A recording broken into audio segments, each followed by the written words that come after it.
You're listening to the Options Insider Radio Network, the home of the Options Podcast. For more quality options programs, visit theoptionsinsider.com or search for Options Insider Radio Network in your podcast provider of choice. Listeners can also access all of our programming through our mobile app available in the iTunes and Google Play stores. Select programs are also available via live stream at mixlr.com/options-insider. That's mixlr.com/options-insider. Don't forget to follow along with your favorite programs and submit your own questions for the hosts at twitter.com/options, stocktwits.com/options, facebook.com/theoptionsinsider, or via questions at theoptionsinsider.com.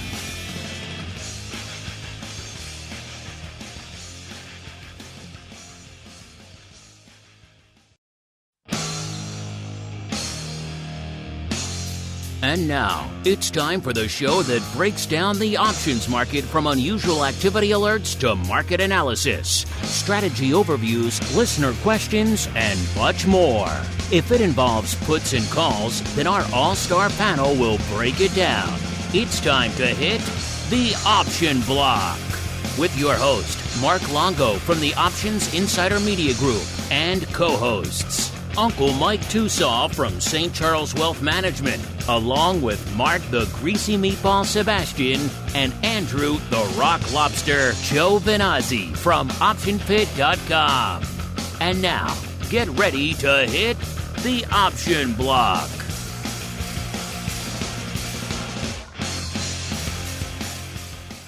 All right, everybody. That music means it begins. Once again, yes, it is time to commence our broadcast week here on the old Options Insider Radio Network. If you're wondering what we have in store for you this week, another epic week in store for you on the network. A lot of places you can go to find that out. We put it out on Twitter. You can check out that image there. The entire week's worth of shows coming at you there, including all the exclusive stuff. Got a great one. The original market wizard himself, Mr. Saliba, joining us in the Pro Q&A hot seat tomorrow. That's going to be a fun one. A rare opportunity to pick his brain on stuff. So start getting those questions in already. A lot of you have wanted that one for a while. We made it happen for you out there. Of course, everything else, you can also sign up for our email. We'll send you out that every weekend. What's coming up on the network this week? If you want to engage all that fun stuff, including the Pro Q&As and indeed the options oddities on Friday, you got to go to theoptionsinsider.com/pro. Definitely, this is a week you want to be in there having fun. If you're part of that already, send those questions in now by the members hotline. I got a feeling we're going to have a lot of them for tomorrow over there. And of course, however you listen, including the legion of you who listen after the fact on demand on your platform of choice. If you like what you hear, keep rating and reviewing. It really does help the new folks discover all the content out there. As we saw from our question of the week last week, there are a whole hell of a lot of new folks out there. And of course, keep those questions coming. We do love to hear from all of you guys and gals out there. And of course, we can't kick off our broadcast week without first dialing back the old Wayback Machine to the halcyon days of the 80s when hair was big and, of course, wrestling was all the rage out there. We like to kick things off with our Name That 80s Wrestling. Now, if you recall last week, listeners, we had a bit of a dust-up, a bit of a kerfuffle. There was, I'm not afraid to say, some shady business by one of our contributors here on this. And you all know the story. You've seen it play out, the drama that unfolded in the days and weeks afterwards on social media. And as a result, there was quite a hue and cry, a bit of an outcry from those of you out there who wanted us, nay, demanded that we go back and repeat a name that you thought was unfairly besmirched. I had to go get approvals. You guys think I do this? No, I have to go get layers and layers of sign-offs and approvals. I talked to the judges. I said, can we do that? Can we make that happen for the people? Can we have a repeat in our 80s wrestling game? And they came back unanimously and said, due to the unfortunate circumstances of last week and the shadiness that was perpetrated on the masses out there, they will allow this one off. So for all of you out there, I know you are legion who requested this. Enjoy. This is for you. Can you name those 80s wrestlers? For over 50 years, the revolutionary force in sports entertainment.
right, that's a good one. You know, the themes back in the day, especially that one, there actually were songs.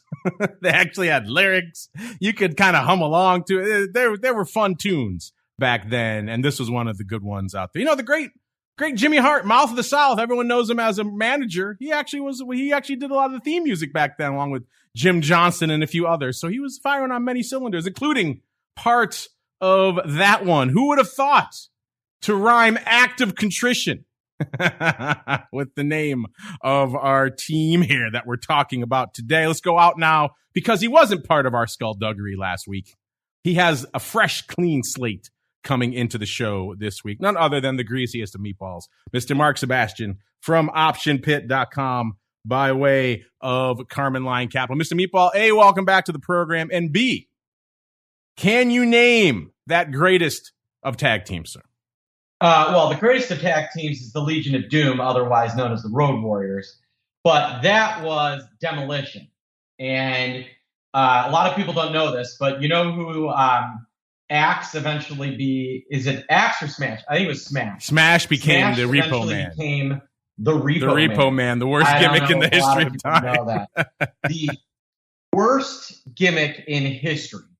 But yes, that was Axe and Smash of Demolition.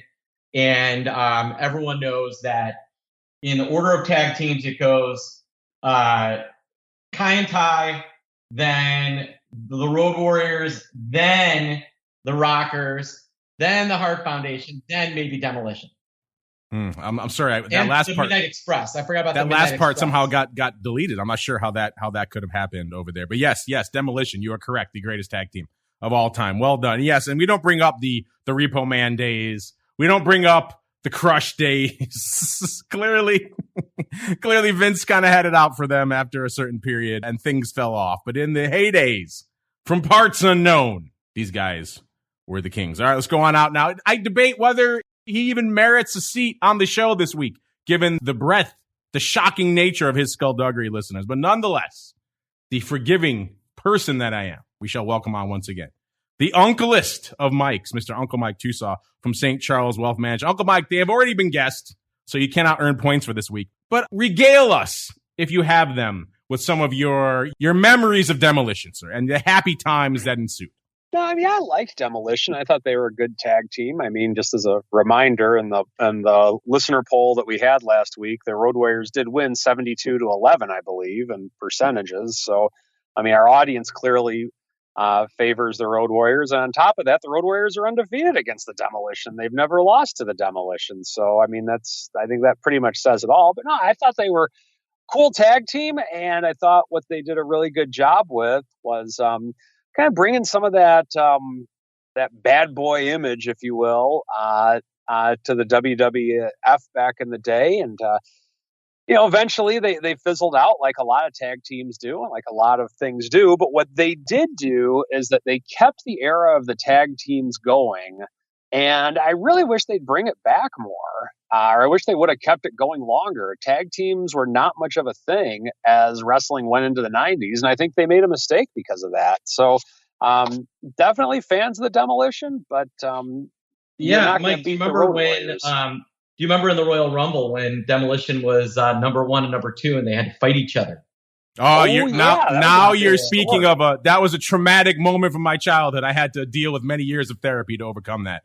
When they played Axe's music first and I got really excited, and then the next guy in, they played the same music and I was heartbroken. Then I said, you know what? They're just going to wait. They're not going to fight each other. And then they fought each other. And it was a traumatic moment for all involved. Let's not speak of that either. But that was definitely, it worked for what they wanted to go for. The emotional resonance of that moment, it was definitely there. The greatest conflagration in the history of WWE. Axe versus Smash. May it never happen again. As we keep on rolling right on into the trading block.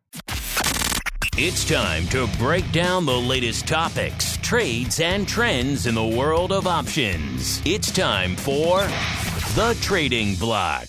All right, everybody, welcome to the trading block, the portion of the show. We do this, that we break down what is trading. At the top of the segment, let me just correct some errors Uncle Mike may have just said there because his data was flawed. I have the actual data results here from our poll. And, the poll was, is Demolition the greatest wrestling tag team of all time? And it was a 3-way tie for the answer with yes, at 33%, undoubtedly at 33%. And was there ever a down? Also at 33%. Surprisingly, but of course, did not get any love, but still a three-way tie. So that's the data that Uncle Mike was mistakenly referring to earlier in the show here. But now let's refer to some data over there on the markets. Newcomers to the show must be like, man, these guys really like their 80s wrestling. Let's get on out there. See what's lighting it up. And it was kind of a weird day. It started off, seemed like we were heading for the red. Then all of a sudden it seemed like, no. The green is gaining steam out there. The markets are turning back around. And now coming back into showtime, we have kind of a mixed market to kick off the show. Here we have the S&P up not quite 0.25%, a little less than that. We have the NASDAQ up right around 0.5%. And then the Dow back in the red, off almost 0.15% out there. So another kind of weird mixed day to kick things off out there. And of course, coming into showtime, we had seen our vol products starting to erode a little bit again, just because of all the back and forth. Now they're getting a little bit firmer, still down from our show on Thursday. They were about a 17.5 in VIX on Thursday. Coming into today's show, we were right around a 16.5. That puts it down about a point. VVIX was at about 107, actually up a point, but kind of hovering around the same level.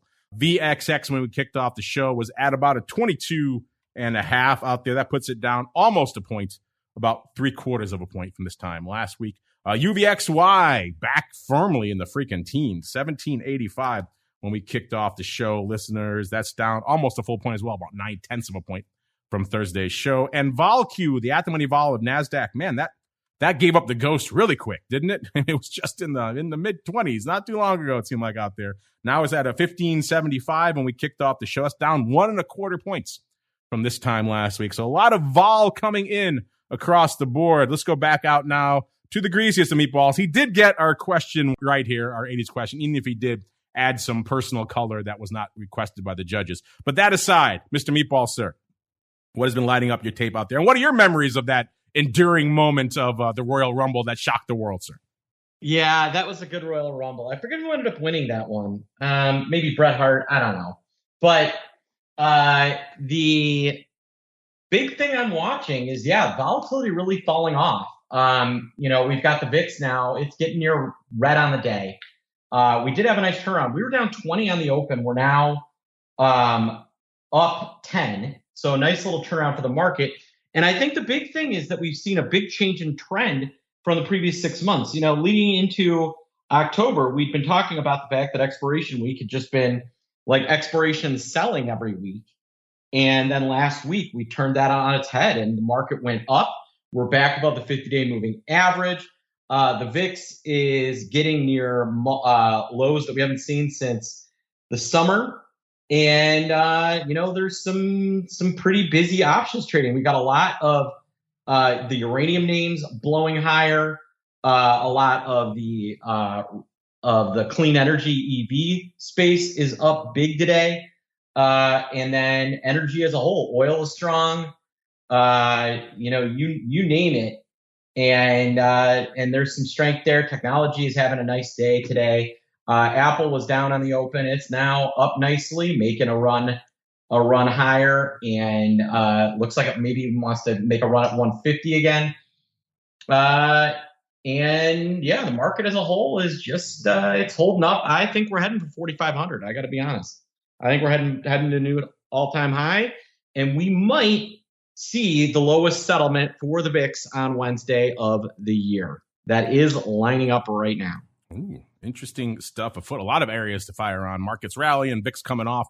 Uranium, you're right. Denison Mines, looking at it right now, near printed $1.90 out there today, which is pretty much 52-week high out there. It was trading less than $1 not too long ago out there. So some more love for ye old uranium. Let's go back out to the Uncle-list of Mikes. Mr. Uncle Mike, sir, what is lighting up your tape on this mostly mixed Uncle Mike kind of day, sir?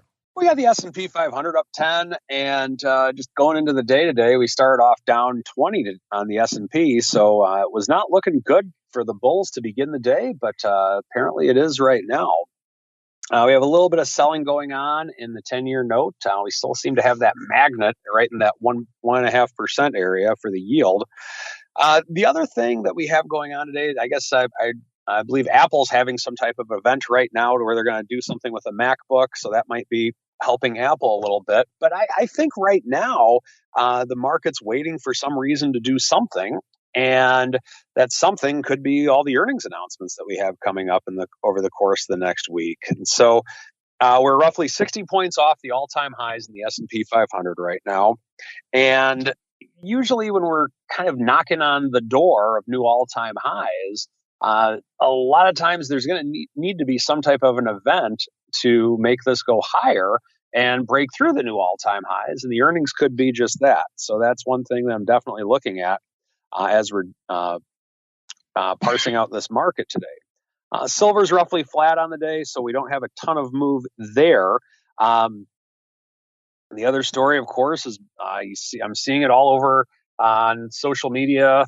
Bitcoin over 60,000. So that's just the excitement for all of our Bitcoiners out there. We have that happening.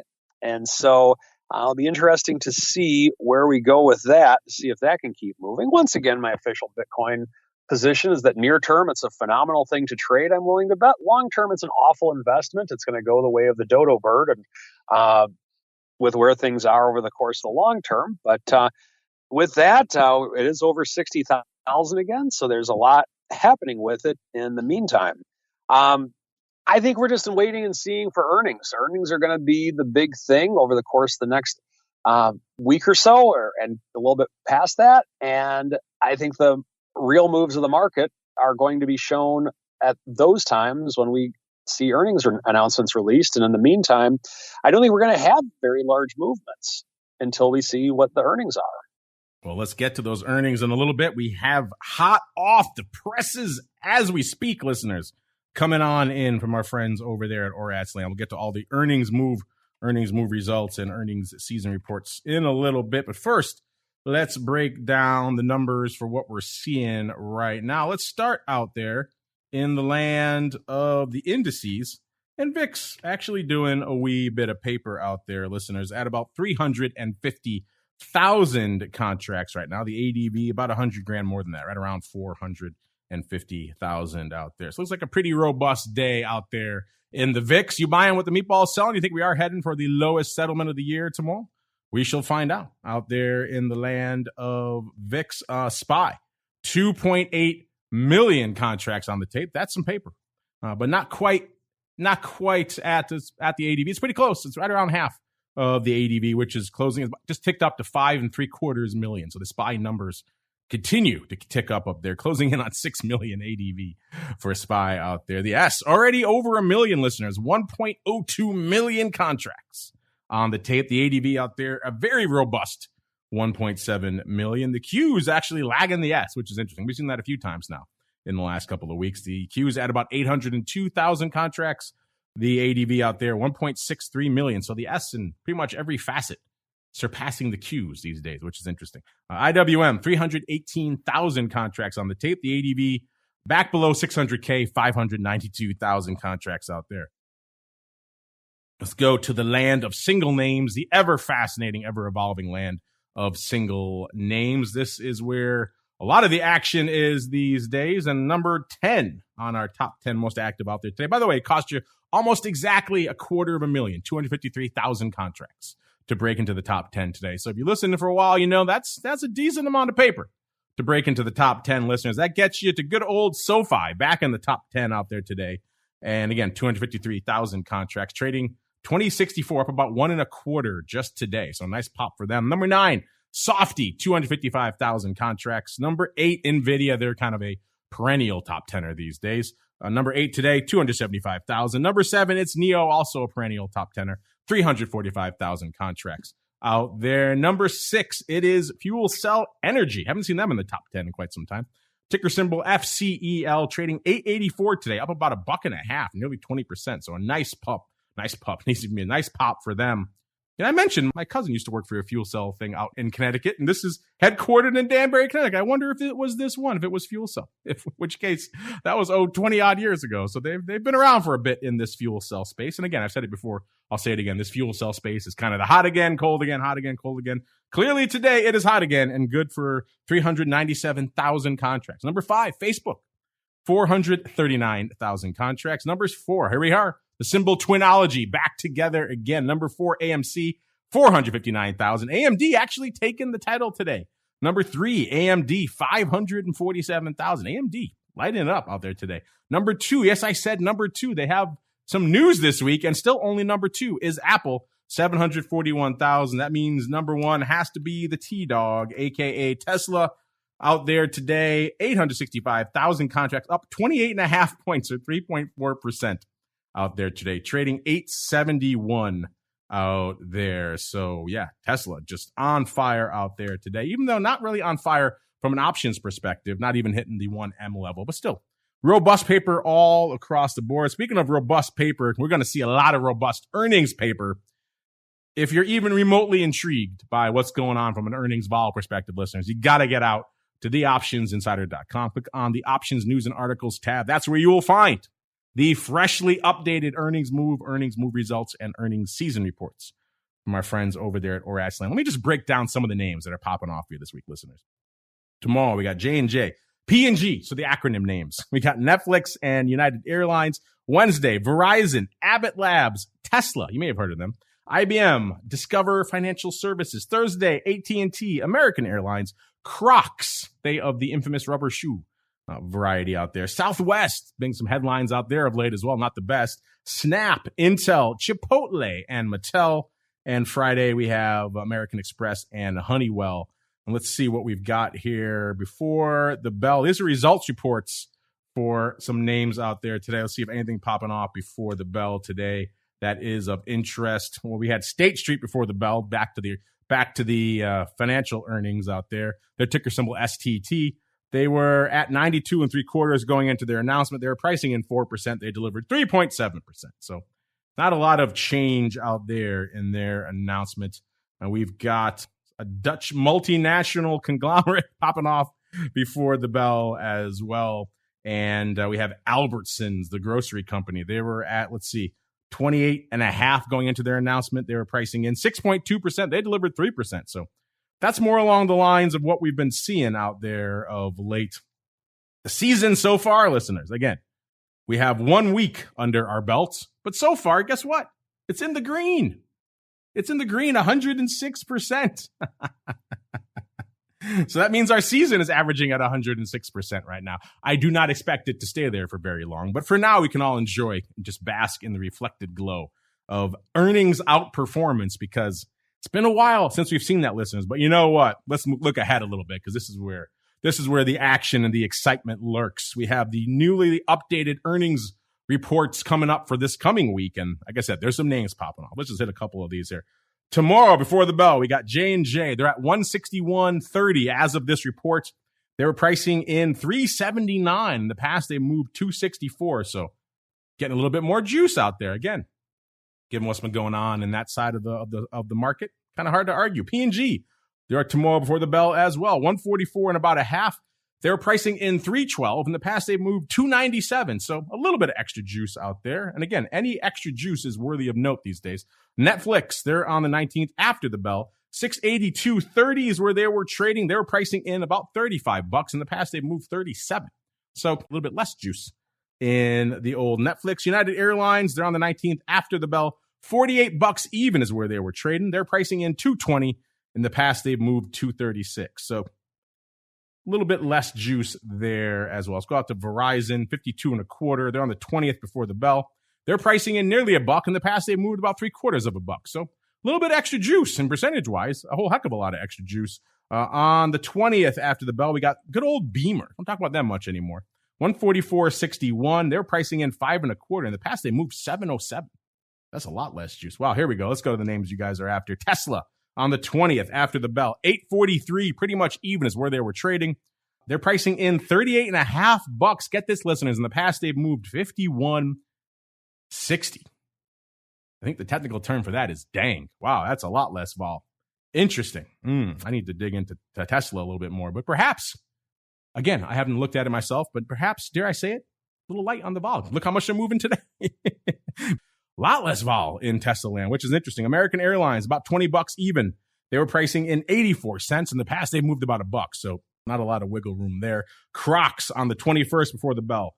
137.20 is where they were trading. They're pricing in, get this, listeners, they're pricing in 10.30. In the past, they moved 15.09. My goodness, that's a heck of a lot less volatile. Wow. Who knew rubber shoes? So volatile. Southwest Airlines, 21st before the bell, $50 and a third is where they were trading. They're pricing in $1.68. In the past, they've moved to $1.40. I don't know. Given their recent headlines, maybe you could argue maybe they should price in a little bit more juice, but we'll keep an eye on that one. AT&T, 21st before the bell, 25 3/4 is where they were trading. They were pricing in about $0.75. In the past, they moved 90 cents. So a little bit less juice out there. Let's go back out to my old stomping grounds of Intel. They're on the 21st after the bell. 54.5 is where they were trading. They were pricing in about $2.40. In the past, they moved $3.72. Oh, that's a lot less juice for Intel. Mattel, what's going on in the toy sector? They're on the 21st after the bell as well. A 1966, they're pricing in $1.50. In the past, they moved $1.25. So a little bit extra juice in Mattel. Snap, don't talk about them much anymore. They're on the 21st after the bell. 77 3/4. Ooh, they're pricing in $8. In the past, they've moved to 12 1/4. So taking a lot of bloom off that rose. Wow, that is, listeners, you need to check out these reports because there are a lot of evolutions from previous cycles out here and a lot of big changes in terms of how much vol people are pricing in. We just hit on some of the highlights. There are dozens and dozens of tickers here for you guys to check out, and there are going to be more coming throughout the season. So stay glued to the site there. You'll get all this data. And again, you can't beat the price. It is completely free as we keep on rolling right on into the odd block. It's time to break down the most interesting, unusual, and downright questionable options activity that's been identified by theoptionsinsider.com. It's time for the odd block.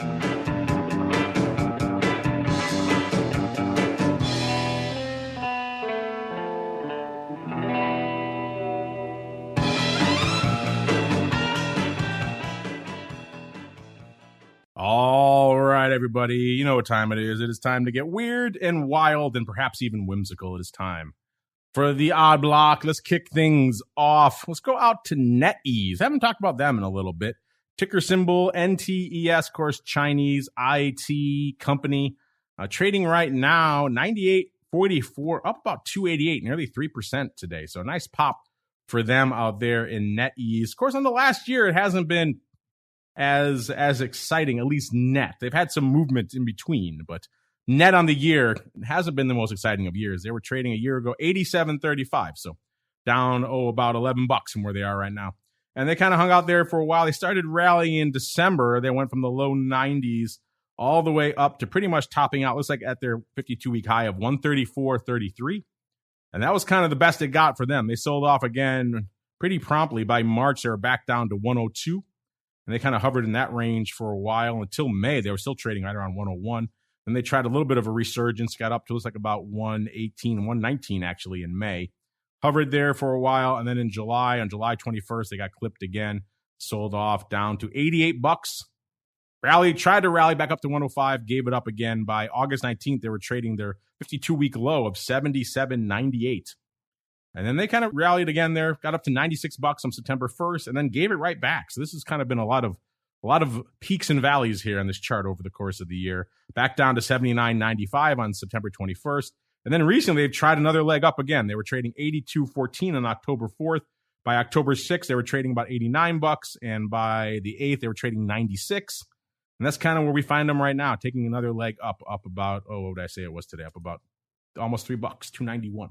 On the day to 98.39. So you find them kind of smack dab in the middle of that 52-week range, but on the upswing after having languished back down there in the low 80s, high 70s not too long ago out there. So let's see what our Eye of Sauron found. Is someone scooping calls, thinking the rally is going to continue? Maybe they're blasting out some puts. Maybe, who knows? Maybe they're fading this thing. Let's find out. Our Eye of Sauron found, looks like it's some put action, listeners. A 10,000 lot, so a nice even round 10,000 lot of the NOV. These are the weeklies expiring on the 12th, listeners. 85 puts going up for 85 cents. This was, this market. This might get the award for the worst market we've yet seen on the odd block here. This market for these puts, listeners, was 50 cents at $5. That's just saying, hey, don't trade these. These are ridiculous. But they trade them, they did. They traded 10,000 of them for 85 cents. I mean, Does anyone guess what they did at that price point? It looks like, given just the ridiculous width of that market, I have to imagine they maybe sold those bad boys, but we don't know. That offer could be complete nonsense, and they could have lifted that offer for 85 cents. They came back in, though. They liked these. They did another 5,000, a total of 15,000 on the day. The stock was a little bit lower when they went up, 97 and a quarter, so about $1.20 lower. It's about a 48 vol, by the way, listeners. And also worth noting, they did these in the weeklies, and it seems like they did this specifically, which maybe would make me lean to think that they are selling these. Another reason, because the earnings are on the 18th. So they had gone another week, they would have gotten the earnings, which if you're buying these things, you probably would want them to cover you through the earnings event. So the fact that they specifically chose the weekly the week before earnings is also another clue that perhaps they are probably selling these bad boys. But Mr. Meatball, perhaps you disagree vehemently. What are your thoughts on A, this market, 50 cents at $5? B, what do you think they actually did on these puts? And C, do you like it? I don't know much about NTES, but what I'm thinking this is a sale, right? I mean, these are way out of the money. I mean, they're a good $13 out of the money. Nice size trading. And yeah, I mean, I think these might have been a sale. I think they're a sale. Yeah. And, it's a yield play. I don't hate it. I think that they could get a better market. I'm glad they took it to the floor instead of trying to execute it electronically. I think that probably helped them. But, yeah, nice wide market that they love unloading on. And this one's actually a little busy today, isn't it? Yeah, it's doing some paper. I was going to ask you, is it lighting up your Gamdar, sir? It is not, but now that market's tightened up. It's 80 cents at 95, so that's a much better market now. Yeah. You put up 10,000, that'll tighten things up. So yeah, I'm gonna go ahead and say they sold these and that they're looking for yield. 85 cents on the 85 strike, 1% yield over the next call it 3.5 weeks. Not a terrible sale. Yeah, not the worst. The market is the worst, but I wish I could have given a market like that back in the day. 50 cents and $5. The broker would have quite, not to his fault, probably would have punched me in the face, and I would have deserved it. But let's keep on rolling out here. Let's go back a little bit, listeners. Again, our cup overfloweth with crazy trades that we have profiled. I need to keep an eye on. We got to start paying some of these off before our cup explodes. It's too many names going in. We just put another one in. We got to take some out. Let's go back now to September 23rd, listeners, to Ericsson. Not even going back a month. The halcyon days of September. Oh, what a good time it was for all. And the September 23rd in particular, listeners, we were talking about what we refer to as the death trap puts. Remember, these are usually the pretty decently in the money, pretty meaty in the money puts that folks are selling. Typically, when we're talking about selling puts, it's what we just talked about, listeners. Out of the money puts, they get some little amount of premium for it. Rinse and repeat, they do it again. Sometimes, though, folks get dangerous. And that's where they go the death trap route. And they did that in Ericsson back on the 23rd. We profiled a 12,000 lot of the October 14 puts. These went up, listeners, and the stock was $11.38. So these were substantially in the money puts, going up for $2.73. And looks like paper was selling those bad boys at the time. It was opening. It was a 46 vol, if you were curious, listeners. And let's see. These were going up with earnings. Earnings are actually tomorrow. So they dodged earnings on these bad boys, listeners, because they went out last night. Another thing we typically see. Savvier folks tend not to want to ride that earnings wave off the cliff there over the falls. That's a bit of a dangerous thing. Our last friend didn't sell his put through earnings, and these people didn't sell their puts through earnings either. They expired last Friday. Let's see how they went. Like I said, the stock was $11.38, and let's see over the course of that month how Ericsson did. It kind of looks like it mostly drifted north. It actually had a little bit of a sell-off. After they put the trade up, the stock, like I said, was $11.38. It sold off to the low 11 level, hung out there for a while, 11.13, 11.16. Then it started rallying again. Getting into expiration week, it was rallying pretty good. By the time expiration came along last Friday, the stock closed at $12.18. So these puts were still open and they were still almost $2 in the money, but not quite as in the money as they were when they sold these bad boys. So looks like just on the put side alone, paper picking up about $3.25 million. The stock is still there right now. Stock is $12.20, so it hasn't really budged since the close on expiration. So hopefully these folks are enjoying themselves some nice shares of stock of Ericsson. They have earnings tomorrow, so maybe that was their plan. Maybe they wanted to get the stock put to them so they could ride it through earnings. Either way, that's what they got. So hopefully they're liking it. Mr. Meatball, what do you think about these? Making some money on the puts, but they're probably the proud owners of some stock now heading into earnings as well. Yeah, those were interesting. They definitely own some stock.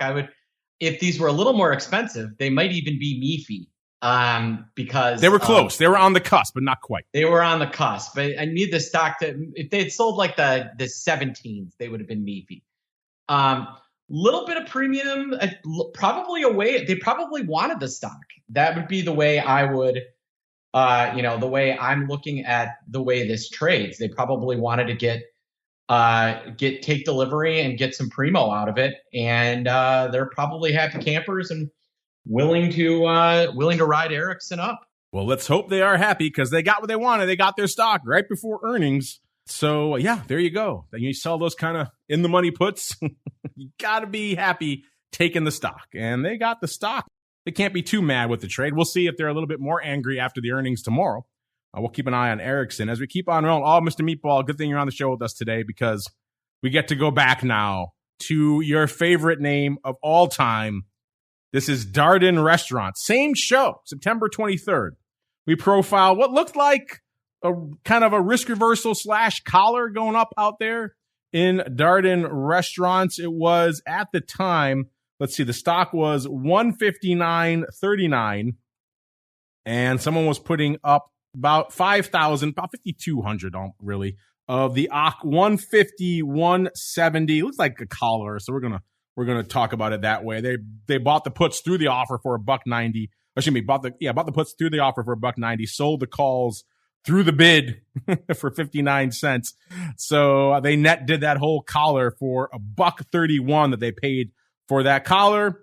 And listeners, the stock went out right through the put strike, 149.15 to be precise. So they got a little bit of the juice for those puts, but not quite enough. Remember, they paid $1.31 for that collar. The puts went out at 85 cents. Obviously, the calls went out worthless, so they dropped around $300,000 for this bad boy. Now, I should note they did it looks like on a little bit of a ratio later. More went up later, so maybe a total of somewhere around 6,500 of the puts and around about almost 9,000 of the calls. So about 1.3 to 1 ratio if all that second lot of paper was them. So they could have done that collar for a little bit better level, in which case they lost a little bit less money. But at the end of the day, it's still pretty much the same trade. So Mr. Meatball, it goes through their strike, but not quite enough to make that collar make much of a difference. They still end up losing some cash. What are your thoughts on this collar? And again, your most beloved name, sir, Darden Restaurants. Well, when you own Darden Restaurants, you get what's coming to you. In this case, it was a losing trade. Darden, it produces some of the worst casual food that I've ever had in my life. The only thing that's actually decent that they own is Capital Grille. I'm not a fan, and they don't even own Red Lobster, which they sold at too cheap. We all know the management kind of stinks, and I'm sorry. Bread is not that hard to make, folks. I could throw a slice of Wonder Bread in the microwave oven, hit it with some butter, and you'd think it's delicious. Those breadsticks are not that good. Ooh, hot take. Darden Restaurants breadsticks, not that good. But, he said we all get what we deserve. I think we all collectively deserve a dose of the strategy block. So let's get to it. It's time to dispense options, wit, wisdom, and education. It's time for the Strategy Block. All right, everybody, welcome to the block of strategery. I know there's been a bit of a crisis of confidence in Uncle Mike of late. due to his just rampant skullduggery. So now is the time, listeners, when, generous, forgiving folks that we are, we afford him the opportunity to make amends and to show us the depths of the options wit and our wisdom. We could lose ourselves in the strategery that is Uncle Mike. So Uncle Mike, what do you have to offer us, sir, to make amends for the depths of your skullduggery? Mark, with all this talk, you're questioning the integrity of professional wrestling. It's real, baby. It's real. You say that, but you don't act it. Anyway, with the strategy block, what I want to talk about today is there's advantages and disadvantages of trading an index versus trading an individual stock. And then, of course, there's no rule that says that you're not allowed to trade both. But what I want to get into today is why you may want to consider trading an index and why you may want to consider trading an individual stock. Now, within an index, you're typically not going to have as many sudden moves.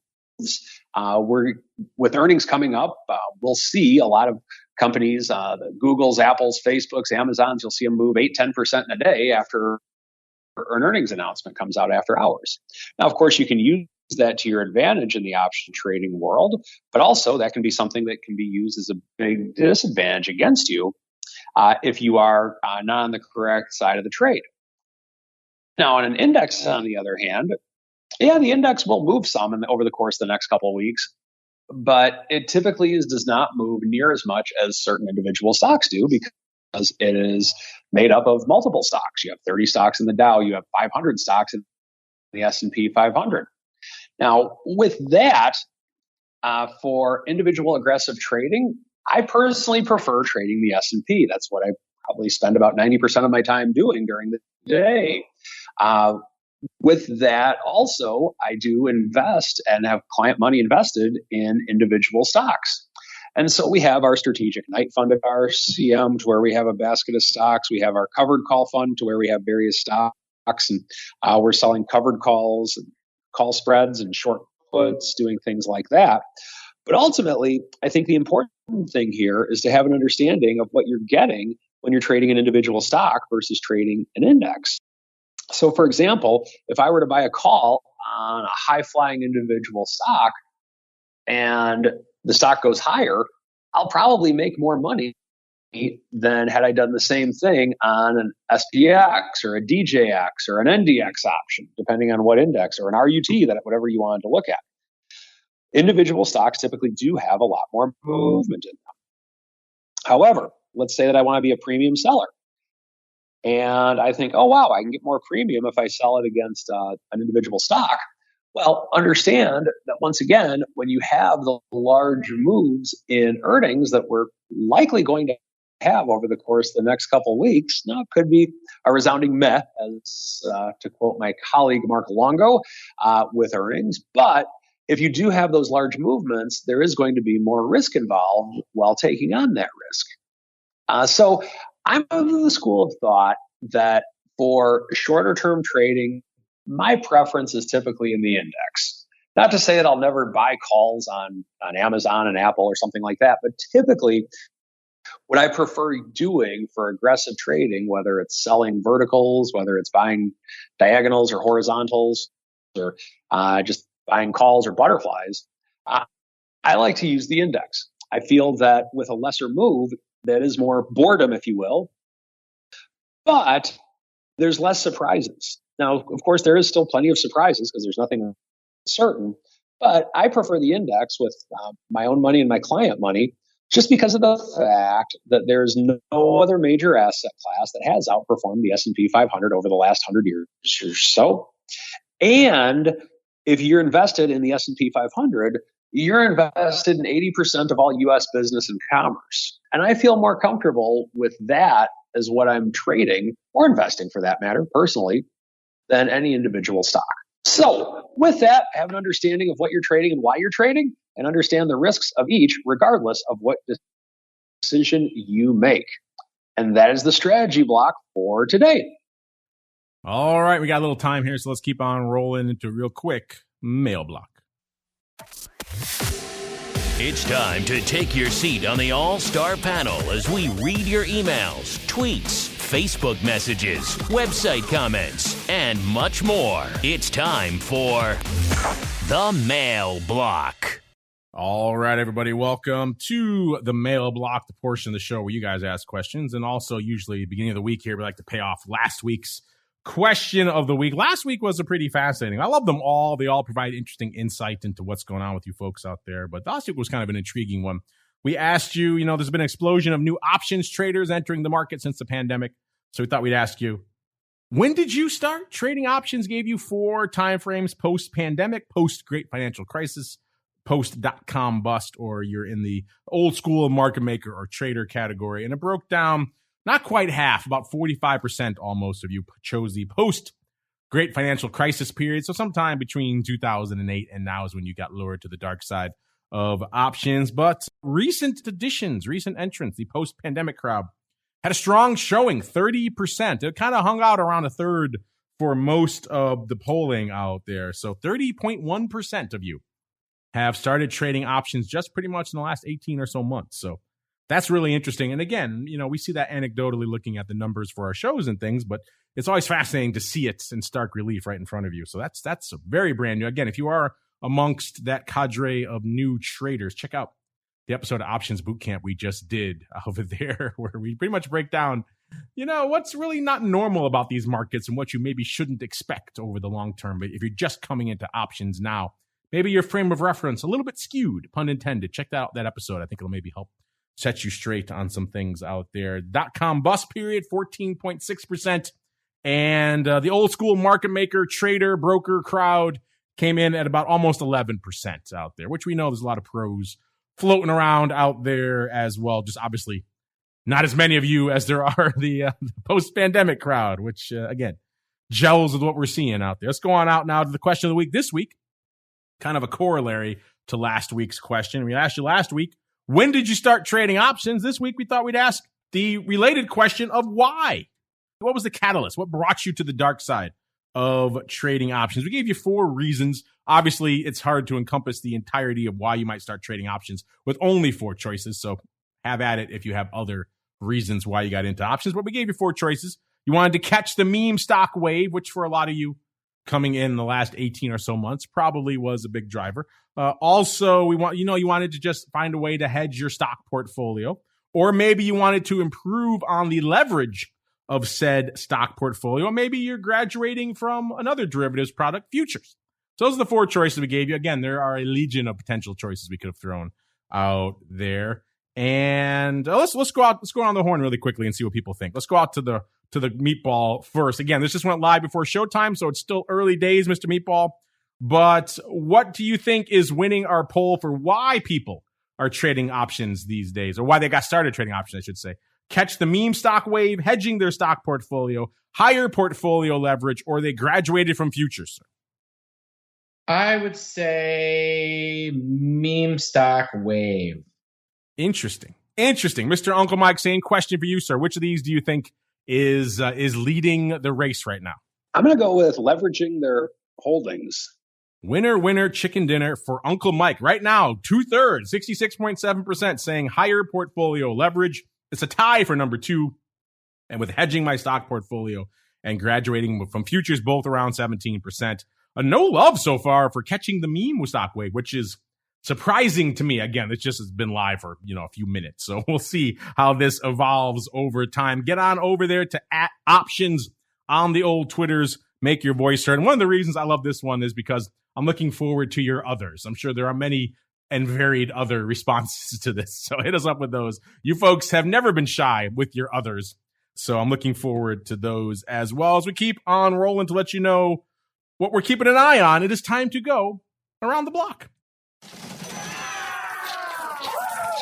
It's time to tell you what we'll be watching on our trading screens until the next episode. It's time for Around the Block. All right, everybody, let's do it. What are we keeping an eye on this week? Let's go around the horn. Let's start with the greasiest Meatball. Mr. Meatball, sir, what is lighting up your tape and what's lighting up your Gamdar these days over there in the land of the pit, sir? Yeah, looking ahead, I think we got a lot of earnings this week. I think that's going to drive things. EV names are blowing up. That is all over the Gamdar, if you will. And I'm watching some of these retail names. Ulta Cosmetic is back over $400. It is at a 2-year high. Wondering how high that one can go. So that's another one I'm watching. And then, we got all the travel names down a little bit. A lot of earnings there this week. Keep an eye on that.